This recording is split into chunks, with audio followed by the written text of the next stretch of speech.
And we welcome you to Inside Foos's Max Foos Thunderdome preview show. My name is Keith Glenn, and I am joined by my panel of guests. I've got Jimmy Love, promoters Luke Watson, and Tommy Brewer. Gentlemen, thank you for joining me here on a Sunday morning. We are here to discuss the Thunderdome. We've got 64 players, 32 teams looking to square off down there in Pompano Beach, just a few days away. And we are here to kind of discuss what we think will be the headlines of this weekend to watch.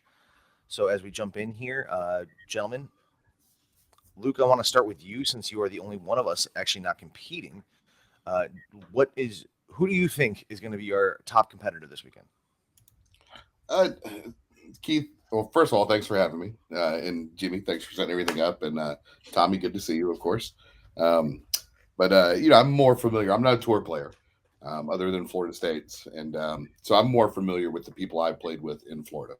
I have my eye on Chris Carson, of course. He's a great player out of Jacksonville, a really good all-around player as well. So it's, some of those guys. And then we got Carl Everett over there coming from Tampa. And some other good players, who knows, Jimmy Love could get lucky and win the whole thing. That's, I'd love to see Jimmy Love win. So, but to me, it's more about those Florida players that I know and I've played against.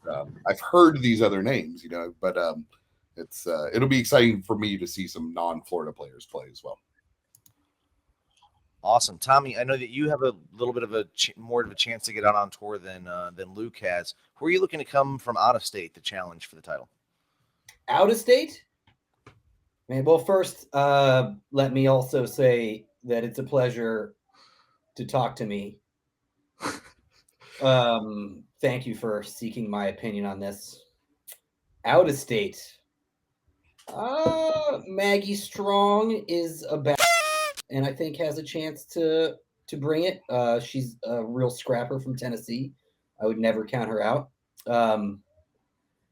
Greg Rushing also is super impressive, and I think he's probably got the forward game that could take him pretty far in it. Other than that, I'm hoping a Florida player wins it. I'm going to be real. I'm very strongly biased in favor of our state. So we'll see. I don't know. Who do you think, Jimmy? I've already said Chris Carson. If you listen on the podcast, I think he has a good chance. But then after watching Darby play, I don't know. He's pretty good too. Stephen Darby. Yeah. I watched him play in Kentucky, and he did really good. So he could be a dark horse. Yeah, Stephen Darby. I want to throw out a wild card too. The Canadians. Nobody's seen those Canadians play. They could get tricky Bonzini stuff we've never seen before. They play on Tornado. I know. Primarily, I realized that there's a French-Canadian roots. I don't know if that translates to their table play, but their team name is We Thought This Was a Bonzini Tournament. Which is great. It's my favorite name. Are they primarily Bonzini players that are coming down to play on Tornado? No, I think they play on both. I know Olivier pretty well, and he's come down and played at ours. He plays really well in Tornado. I think they run their local. They're Quebecois. I think they're in Montreal. They run their local on Tornado too. So excellent. So what are their odds for competing? Oh, hang on. I'll take that. I mean, they're both amateur players. So it's going to be difficult for them to play against some of the experts. But I played with Olivier before, and he's very good. And then those we might have some of those kind of people that are coming that haven't been on tour a lot that might not have the points. That who knows, if they toured all the time, they may be an expert. I know we got a beginner out of Florida who's technically a beginner, but's been playing for 20 years and playing with some very good players locally. And so it's going to be those kind of teams that are exciting, that somebody comes across another person and says, I'm not going to take these guys seriously. They're rookies or they're amateurs. And next thing you know, it's a race to 10 situation, and that game's over pretty quickly. Excellent. The one thing I am curious about is the ratio, and obviously you guys as the promoters, Luke, I know you've been very hands-on with this. I know we got to take a peek at the list here a little bit, but I don't believe it had everybody's rankings. Do we know what the breakdown is of beginner, rookie, amateur, expert, the percentages are as far as the amount of players? Yeah, sorry, I have that information on another sheet. So we're looking at about 60 to 65% experts, and then it goes from there. Probably about 10 or so amateurs. I think there's 8 beginners, and I think rookies is probably the most underrepresented number. I know we're talking two of the rookies right here, right on the show that have a good chance of taking home some money. So, what do you guys expect? Maybe to be the top placing rookie? Well, obviously that's going to be one of our goals, Jimmy. I don't know what your thoughts are on that, but I think Yes. Well, there you go. Yes, there you go. Here I like first, that. Definitive. He's going to be the top placing rookie. There's a very good young player out of California. His name's Ethan Wynn, and I got to talk to Trevor Park about him a little bit out in Kentucky, and he's already accomplished some very big things, and I think he's kind of going to be probably the rookie to beat, but we'll see how it goes. Some very exciting young players to watch. Evan McGregor out of Texas also will be joining us. He's going to be having his nets manned by Mike Green, former world champion. So that's definitely going to be a team to watch. We've definitely got some interesting headlines here. Obviously, there is a Hall of Famer competing in this No Pro event in Liz Hill, and she'll be playing with Kathy Atkinson. So it's definitely, and the thing is, I know that I don't know, Luke, if you got a chance to listen, but we were all on Foostalk Live, or a handful of us were on Foostalk Live a few weeks ago, and they were trying to get us to engage as fierce competitors. No, they were poking you guys. It was pretty funny. It was like nobody wanted to talk crap. Everybody wanted to be complimentary. Hopefully that stops around Friday, around say let's 5 p.m. and all the niceties are out of the way, and you guys start treating each other like competitors. But I mean, as Mark, I think you brought it up on the podcast actually, you're playing against these people, but you're also you may be partnered with these people in another event. So you want to be competitive. Did you get that spider, Tommy? This big in my kid's toy chest. Yeah. It's huge. Okay. And yes, that out. But, got it with the assault gun, the assault rifle. Nice. The salt buckshot on there. Where were we? I screamed in terror. We were just talking about dark horses, but I mean I really think that the nature of the event lends itself to somebody having a hot weekend. Jimmy, isn't it though? Right, like isn't everyone kind of a dark horse in this? Yep. Like who's really? People are picking Chris Carson. Like I'm confident enough this person's going to win. Yeah, and we've heard Chris Carson's number called a couple times. He's one of the top experts in our state. As Luke pointed out, Carl Everett, also very good expert out of Tampa. I think he was formerly a pro and might have gotten bumped back down. How about Rick Sandbag Eno? Rick's a pro for like 2 decades and then has a bad Florida State, gets dropped down to expert, but he's still a crusher, right? Like I'm gonna keep my eye on Rick Eno. Oh, playing with Jim Dumas. Yeah, no. Playing with Jim Dumas. And Jim Dumas is a really good goalie, and Eno is a powerful. Yeah, he's really good. Yeah, that's another team to watch for sure. Jim's out of your neck of the woods, but I know Rick's out of the Tampa area on the other side of the state there. The other team that we have not mentioned yet that I'm real curious about is I think maybe the only team out of Orlando, one of our sister clubs down here, is Jim Raymond and his partner Ray Maddox. Very good team. They win a lot of. Are you really forgetting the best looking guy in foosball too? That was playing with Craig Simpson. You're talking about Josh Manning? Josh Manning, yeah. Like that's a good team too. They are a good team. Honestly, I was excited to see them playing together because they're both incredibly strong forwards playing together. So it almost takes, they could have been 2 very good teams, but they're playing together. That is also going to be an interesting matchup. Amateurs, I believe, at the moment, without looking. No. Craig just got the bump to expert. And Josh might actually be an expert too, is he? Yeah, I think Josh has been an expert. Craig's also a very, very good goalie. I got another dark horse team that I think may creep up the brackets. Tony and Ricky Stuckey. Tony Matani. Yeah. Stuckey. Ricky can turn it on at any time and hit it from the back. And very strong goalie out of Orlando also. And I don't want to take anything away from that. Obviously, very, very good team. Tony was just up in Kentucky getting warmed up for the Thunderdome. But do we expect Craig to make a run? Obviously, local boy was just a beginner a few short years ago. And now, obviously, you guys are saying expert. Is Craig somebody to watch? Craig's always someone to watch. Yeah, absolutely. You never count Craig out. Yeah, you never know when you're going to get Craig. Yeah, Jimmy's been Craig before. No, definitely Craig stands a good chance at it. I think this is what I was saying. Like, there's no one on that list, or at least not many people on that list who I think have zero chance. Right? Like, everyone's got a percentage, and it's not a negligible percentage. I mean, I can think of a couple beginners who, if they really turn it on and have a good week, can place in the Thunderdome championships. Right? Well, speaking of beginners, who do you think is going to win the beginner category? Division or whatever you want to call it. So Josh is a longtime player, but never on tour. So he is a beginner. He's pretty good. But we all have a couple of true beginners that are coming out of our club that I don't think you guys have met. They're relatively new beginners, if that makes any sense, that have come on in the last year and started playing with us on Thursday nights and on Tuesday nights.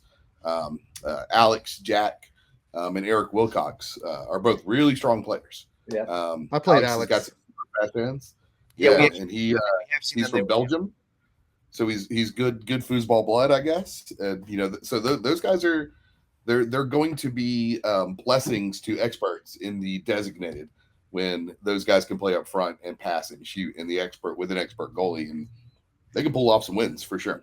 Yeah, Kung Fu Kev, you never know what he's going to throw a hand grenade at the whole thing. Yeah, that's Kevin Ackery, also Florida guy. Been around the scene for a while. Is he a beginner? Yep. Wow. Yes. I've met Kung Fu Kev when I very early started playing, but obviously, yeah, solid player.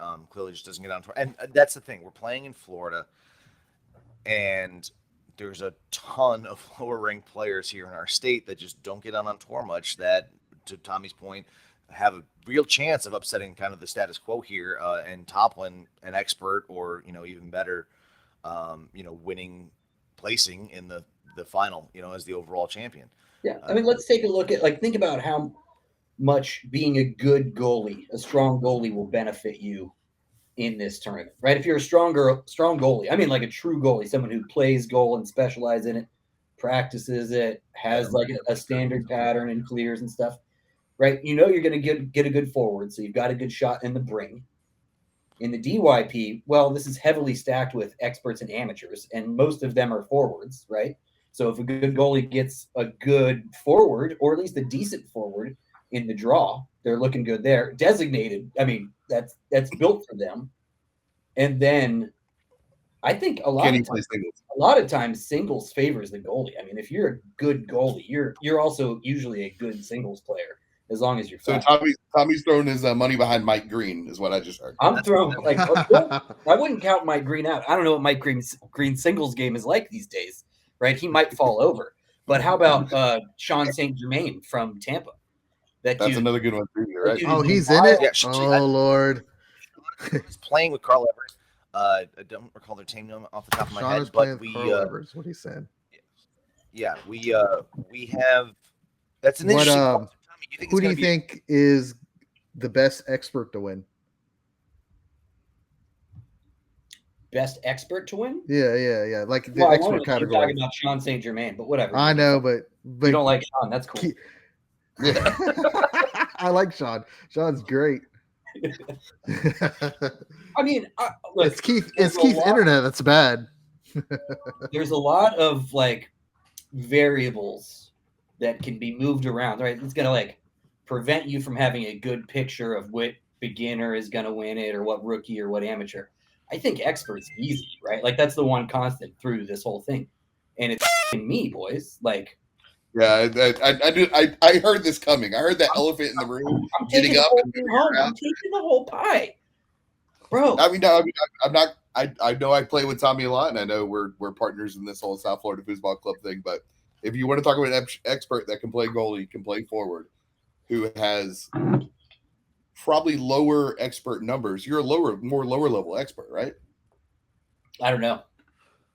I think the singles are higher. I think it might be like mid to upper in singles, but I'm not sure about doubles. Okay. For the purposes But we're going on doubles. doubles. So I mean, you got to think about Tommy is a good goalie, good forward, great singles game. Hey, Tommy could be the guy. The dude who's running the tournament works for my wife. Well, there you go. Which actually now makes me think that Dana's probably going to win. Damn it. Yeah. So that would be the smart play. There are a couple ladies teams. One out of Oklahoma, one out of Florida, and then we've got one half out of Tennessee, half out of Florida. Tommy, what do you think your wife's odds are of winning the tournament? Dana hasn't been practicing a ton lately because she's like has this whole I'm a mom thing going on. But no, she's still good. She still beats me pretty regularly. And her and Charlotte have some good chemistry. They're a good team. They know when to switch. They kind of back each other up. Like if one's playing poorly, the other one usually rises to the occasion and pulls them out of it. And Charlotte Ellis, Dana's partner, is like insanely good 5-bar lately. Like it's out of this world. And she's been shooting hot and finishing high in all the locals. I think they have a 10% chance of winning the Bring. Maybe 20, maybe 25. Like they're good. I mean, 10% is pretty solid. That's solid. Really good. Hypothetically, if it was all even odds, would have a much smaller odd. I'm complimenting you, Ho. I love you.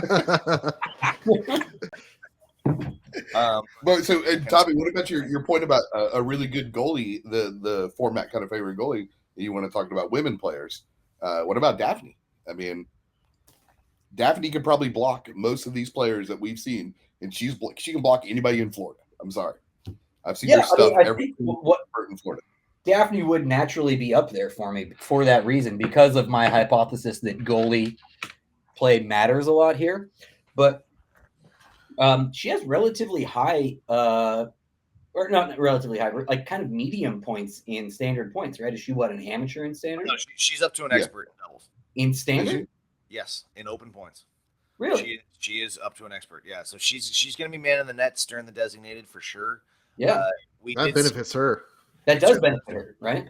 Yeah, absolutely. And we saw, we did a little warm up Wednesday night, and we got to see her singles game. That was going to. She doesn't play singles. She did, I think she's still like a low 800s beginner. She doesn't like to play singles, actually. Singles. This is just my feeling of this with how it's scored. If you're not good at singles, you're going to have to do really, really well in those first 3 events to get the points you need to win it, right? Like, because the singles competition, it has more points attached to it, right? As it should, right? It's a tournament that really values the individual player. So if it comes down to it, if you did pretty well in the DYP, the BYP, and designated, and then just kind of run out of gas in singles, I don't think that's going to be good enough to cut it. I think you're going to have to win a couple matches in singles. Can you explain the points real fast of how it works in each thing? You get points when you win events. And kind of break down as to how many or how it's weighted. That's how it works. I'm sorry, I don't have the exact numbers in front of me, but it's I believe it starts with 4.5 for the. I mean, I shouldn't even bring up numbers. It's a very small increment moving up, like half a point moving up for first place in each of the events, and singles being the highest at 6 points for a win. So basically, the top 16 places will be awarded, and you'll get similar points if you say, the third and fourth teams play. But then everyone else down to the bottom, 17 to 32nd, will say get 1 point, whatever it is, and then the rest of the people getting half a point. So it's winning one event is not going to propel anyone into first place, by a wide margin. And for the reason that the point system are like this is, we don't want anyone to feel like on Sunday going into it that they're out of it. So it's going to be close. We may even have some ties. And I'm really excited about what we're calling Tommy's tiebreaker idea. I'm looking forward to seeing that in action. Tommy, you want to explain that one? No, let's unveil it when necessary, if necessary. But we've got Okay. I think a pretty cool tiebreaker scenario if it comes up, which hopefully it does. I really want to see some ties. Like, I think it should be close. Be no fun if it's a blowout, right? We're all going to watch a blowout later on this afternoon, probably. Well, I'm not going to watch it. I don't care, but it'll probably be a blowout. Yeah, then you pick a big football fan there, Tommy. But no, as we sit here and record this on a Sunday afternoon, again, just 4-5 days away from actually kicking this thing off. We're talking about who we think the competitors are. The one guy that actually talking about, you think strong goalie play is going to be a factor here. There's one guy I've met out in Colorado. It's not me. Down in your neck of the woods. So what about Brian Costello? How's his, because basically you're going to need a goalie that's got a 5-bar. And with some of the players we've mentioned, I don't know what their 5-bar game looks like. Can you share some insight on him, Tommy? Yeah, I mean, Brian Costello is a forward with a goalie game. He has an outstanding 5-bar. I mean, so are you gonna be in nets for him? Is that gonna be your game plan going? I think we'll probably start off with me in the net. So Brian Costello is the Aaron Hernandez of foosball. Oh God, he's really good. On that? By which I mean he's really good. There are other good side He's the only one I know, so it's the only football player I really know who's really good. Relatively fair, okay. Yeah, end comparison there. No, yeah. You could go with Ray Rice. Ray Rice, another one. The Pouncey brothers. There's been quite a few of those kind of people playing the NFL. Time. If you think of anybody without a violent history, that'd be great. But in the meantime, I didn't know anything about Aaron Hernandez except he played for the Patriots. I mean, he played for the University of Florida. Just no Gators too, right? Like, yeah, he did. So you're saying Brian Costello was a Patriot? Huh? Yeah, I think I'll probably start off playing back. He has a really strong 5-bar, and he's a great shooter. But if we need to switch, that's good. He's a good goalie. He's a good shooting goalie, good passing goalie, smart. Yeah, I'm happy with my choice. Glad I ended up with Brian. We've been practicing a little bit lately. I think we'll play well together. Excellent. And obviously, there are some newer players playing, but there are also some seasoned vets in this one. Of course, we got a team out of Oregon of Bob Barnett and Harold Hutchison. I've seen Bob play. I got to see him play a little bit out in Colorado. I think he'll probably be starting out in the forward position. Does anybody know anything about his partner Harold there? I think he goes by Hutch, first of all. If he doesn't, that's what we're doing from now on. Last name. That's what we're calling him. Yeah, I like Hutch much better. Hutch. No, I actually don't know anything about him. If his Facebook picture is to be believed, he has a commanding mustache. Well, that's gonna pay off. No, that's I think Jimmy Love is the only person that's not a big fan of facial hair. So yeah, I can't get facial hair due to work. Yes, Jimmy puts life-saving. It's not sanitary. No, you can't wear a mask that seals your mouth in. It has to go over. I don't know how to explain it. That might be an edit job later there. Jimmy, I'm pretty sure I know what you do for work, but let's just drop that here. If there's mouth seal happening, yeah. The beard interferes with the GIMP mask. Yeah, that too. You're gonna have to edit this out. Thanks for just going. Well, you don't want to get stuck in the zipper. So, and this will be a good place to cut it off. Anyway, No cut, straightforward. Keep going. What you guys? Are you guys going to be only playing, or are you commentating too? We are not commentating at all. We've been banned. All right. Oh, nice. Yeah, no. Obviously, Jimmy did a killer job trying to help out in Kentucky. I stood there and smiled and pretended to help, but Jimmy, very good technically. But no, Adam and Mark want us to focus on playing, so we will not be participating in anything Inside Foods related. Well, you guys are both. Yeah. How do you like your odds? I as an individual, I'm not particular. I mean, if I get to play forward all weekend and get some good partners and draws and draw some good goalies, I'm confident I might have a shot. My singles game's a little weak, but as a team, as a bring, I'll tell you right now, Jimmy Love is the best rookie blocking goalie on tour. He might be one of the best blocking goalies in Florida, and in the bring, as long as Jimmy can keep the ball out long enough for me to get my feet under me, I'm pretty confident that. And that's a long time. It can be sometimes, yeah, for sure. Especially when my partner says stuff like that. But no, I don't think there's, we've played in Florida together a lot. We played in Kentucky, got out there. I don't know that we've ever played anybody together that's going to be there outside of the state of Florida, but I'm confident we can beat any expert team in the state of Florida on any given day. I like it. Keith Glenn, you heard it right here. He's crushing all the experts. Yeah. Ask Jay last Wednesday what happened. Might have, yeah. Jay had a really good weekend. So I got a question in relation to that. It's more about choosing partners. So we opened registration, and I hinted to some of the beginners around the area. I said, you might not want to pair up with another beginner.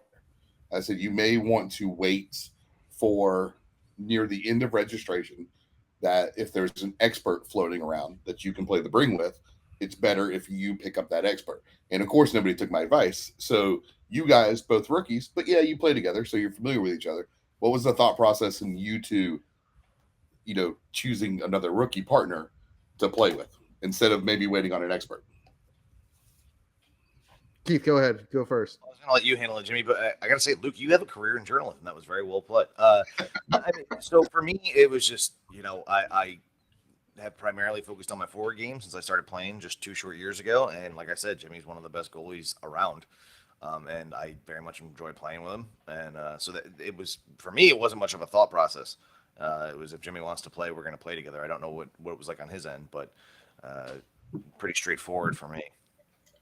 You ask, I play. I don't care who I play with. I'm going to block for whoever it is in front of me. Well, that makes me feel special. I like Keith's forward game. Good luck stopping his 5-bar. Did I ever tell you guys at the time that Tommy tricked me into extending the beatdown into late Sunday night by promising to play amateur doubles with me, and then being so tired and exhausted, and I didn't think about that, completely played like crap in amateur doubles, and I was like, I thought we had a chance to win this thing, man. I haven't heard that story, but I do remember the beatdown. That amateur doubles was one of the last events to kick off there, and obviously you guys. That's basically, I think, part of why everyone was excited about this and excited to get down there. Obviously, you guys have established yourselves in your scene, your club, as capable of throwing a pretty fun tournament down there. Is there any insight into the venue and what that's going to look like as far as what our weekend might look like away from the table? So Bill Chance from Oklahoma, strong contender, coming to the Thunderdome, great player, also great guy, also great promoter, said that our tournaments are like the Coachella of foosball. Oh, I don't. Wow, do I like that or not? I'm not sure. I don't know. Yeah, I think he meant it in a nice way, but like. Okay, I'm like, are they full of dirty, stinky hippies? Like, yeah. Well, that too, but also people have a good time. And we Inside Foos got a good look at the beatdown last year. Bill Chance, of course, the Foos nerd of Tulsa, right? Correct? Yeah. Tulsa, Oklahoma. Yeah. He was down there playing with us last weekend, as was Tommy Atkinson. Or not last weekend, excuse me, last year. Was that last year, Luke, that story happened, or was it 3 years ago? That was last year, yeah. Yes. We're going to do it again this year. July 8th.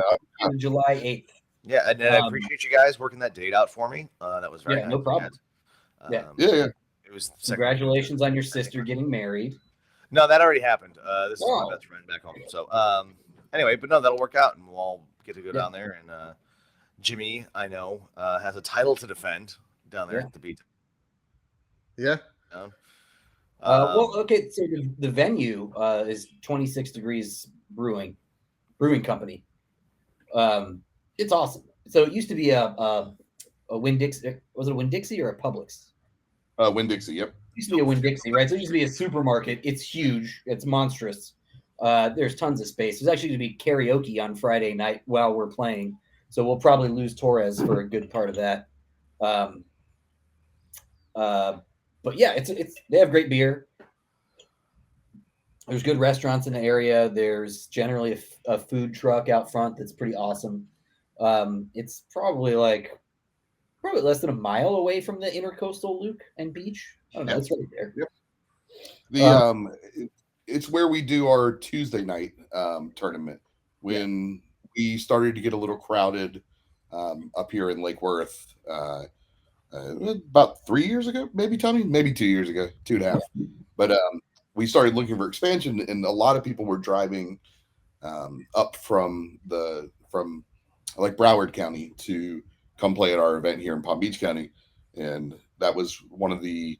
Luckily, a gentleman who was helping us, with our tournament, knew the guys there. I was familiar with the beer. I loved the place. I've been to a wedding there. It's one of the best weddings I've ever been to, and so we immediately approached them when we said, "Hey, can we put a couple of foosball tables in here and start hosting a tournament there?"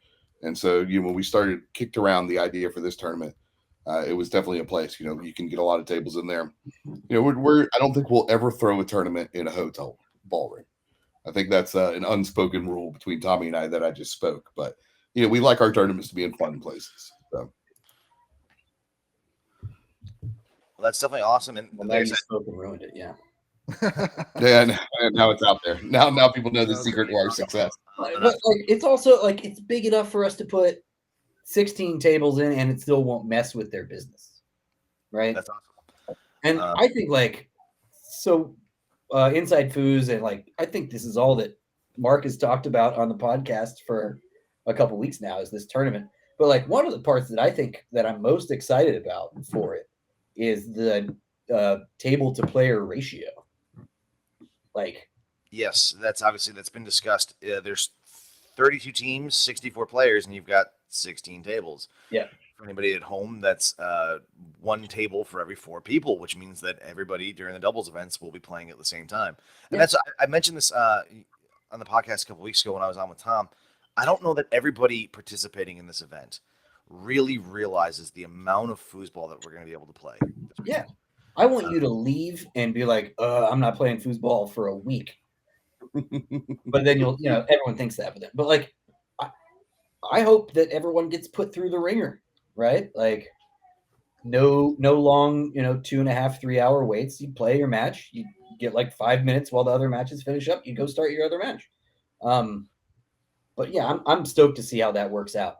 And then maybe it would be cool from a player's perspective to see other promoters start taking table to player ratio into stronger consideration. I think you can get more done and more efficiently by working that into the calculus, right?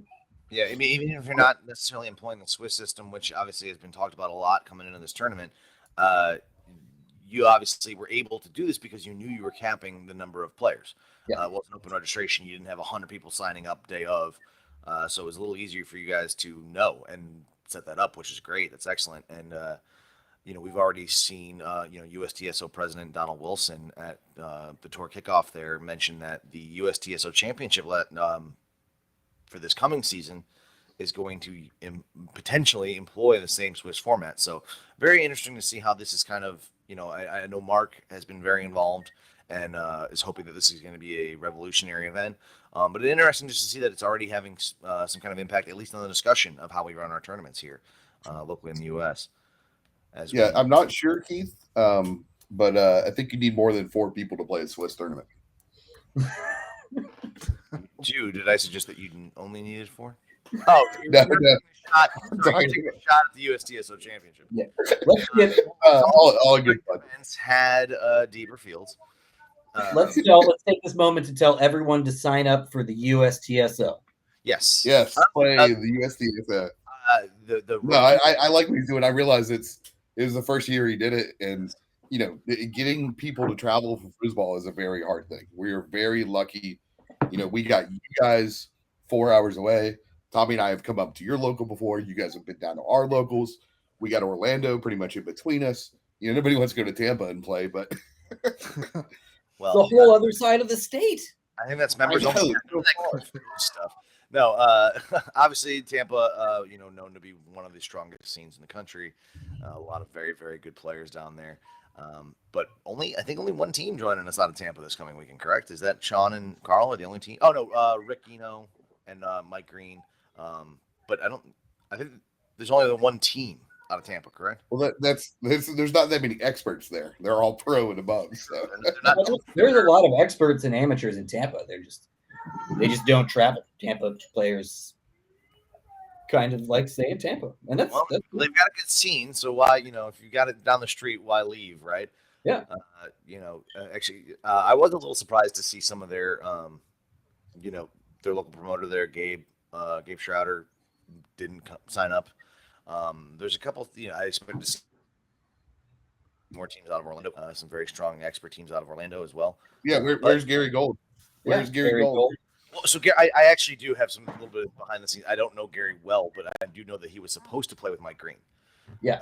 And they were supposed to play together, and that's how Mike ended up teamed up with Evan McGregor, was just kind of out of necessity.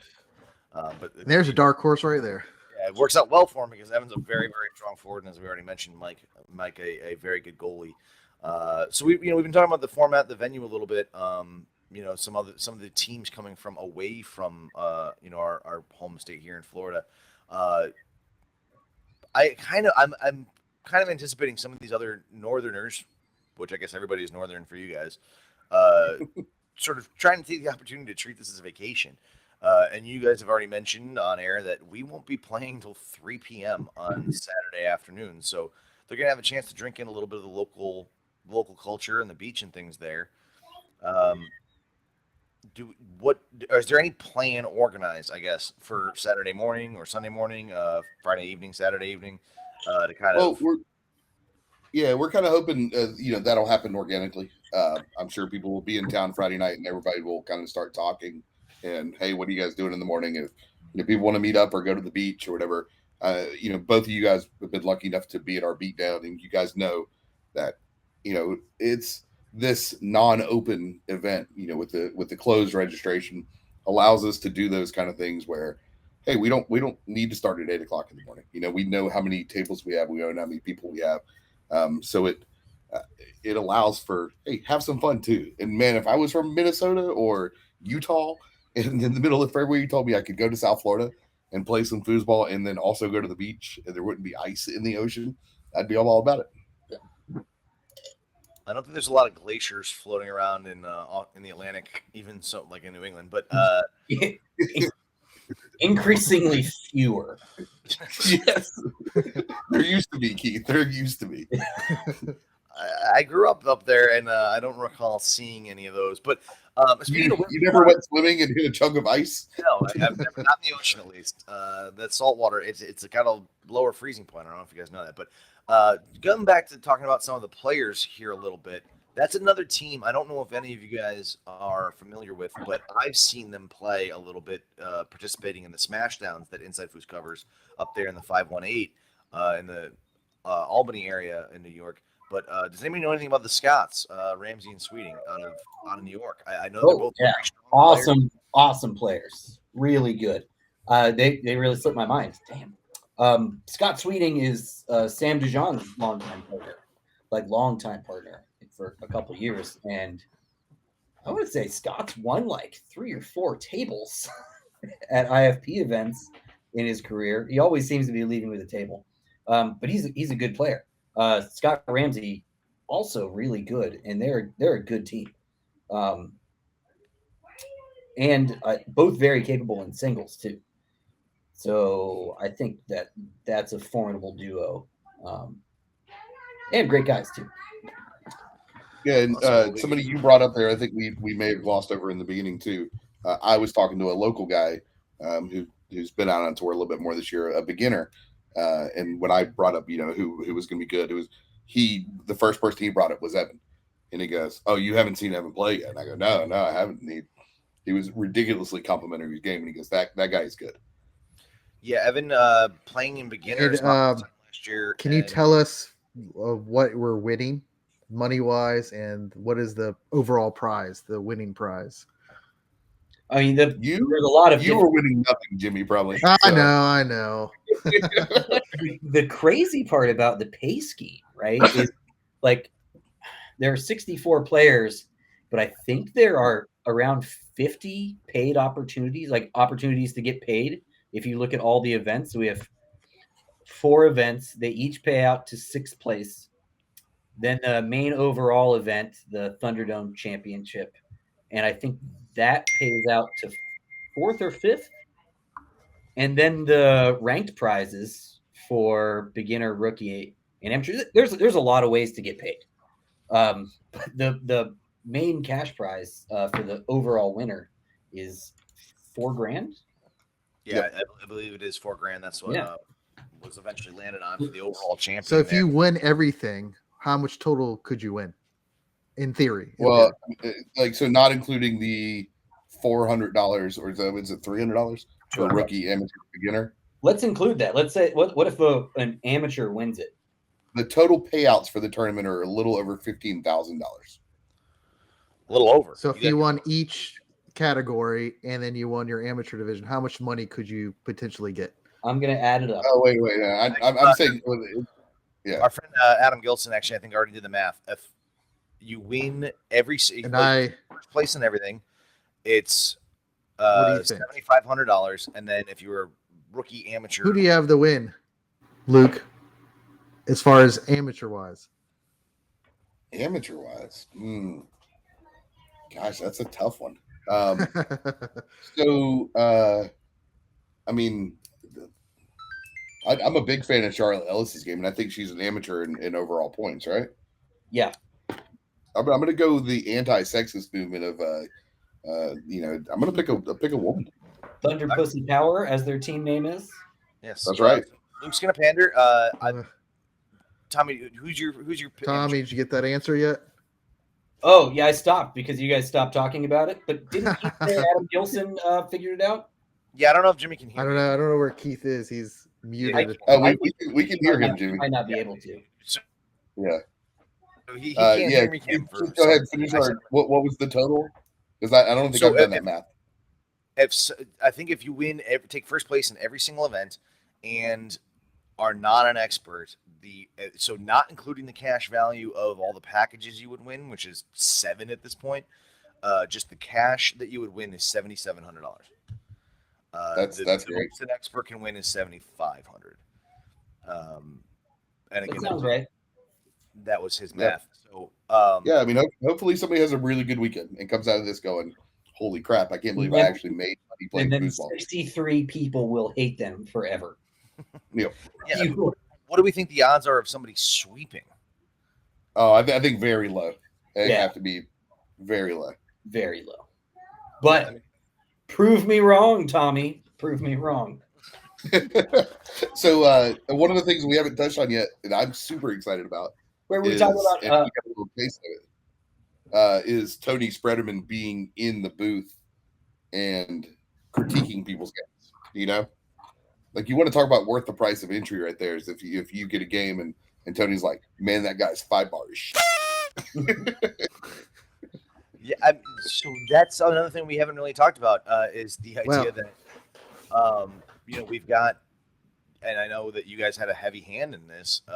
Some very good players that are pros or masters that are going to be on hand, probably being called on a ref quite a bit, I'm assuming, but also are going to be in the booth for Inside Foos. Do we want to touch on that a little bit? What that process was like, and just it's obvious to me, but that obviously adds some value to Inside Foos' coverage of. So I'll field this one. It was actually a complicated process. I was like, hey, Tony, it would be cool if you did this. And then he was like, I'll do it. And that was pretty much the cover. It was probably 3 text messages long. Tony's come down for our stuff before, and he's a friend of the club. He's come and put on clinics for our beginner players before. And bro, he's a good champion, right? And he knows that'll be cool for everyone. He'll have fun. It was not hard to convince him to come down and do it because it's good for the sport. It's good for the game. It'd be good for everyone there. Honestly, that's going to have some value. Just for me, I loved being on Inside Foos as a newer player anyway. But the idea that you could have one of the top players in the world, breaking down your game, right? Yeah. Is that going to put some pressure on certain people? Probably. Right? If you're playing match ball for like $4,000 and you know that Jim Stevens and Tony are commentating on your game and watching you squib the ball out from your 3-row before you set up for your state shot, That would be great. it's going to be nice to have that haunting, horrible memory preserved on film. Or if you like try to score the 5th goal with a slingshot for like $4,000. Shut your mouth, Rick Watson. The only Jimmy, way I to don't know if you legitimately win a Tommy, match is with a slingshot.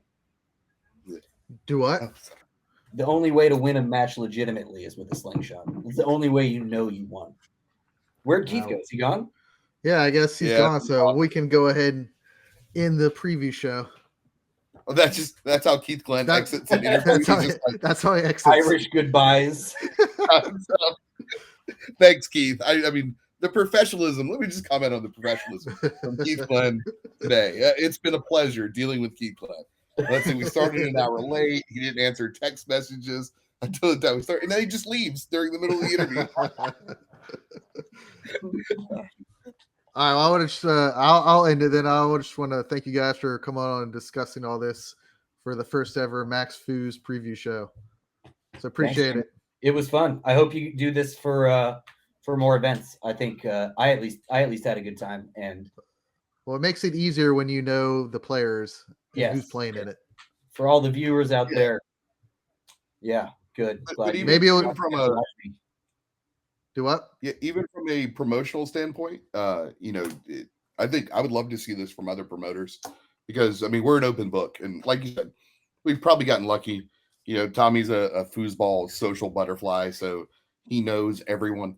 I'm nice and organized, and so we've thrown some good events. But I mean, this is not that hard. You know, if other people want to throw fun events, you know, especially in Florida. Jacksonville Foos, we'd be happy to play in these kind of events, with them. So yeah, other people, please steal these ideas so that I can come to them and not do any work. Well, maybe we'll do one for the beatdown as well. Once you get all the people playing it in. Oh, for sure, yeah.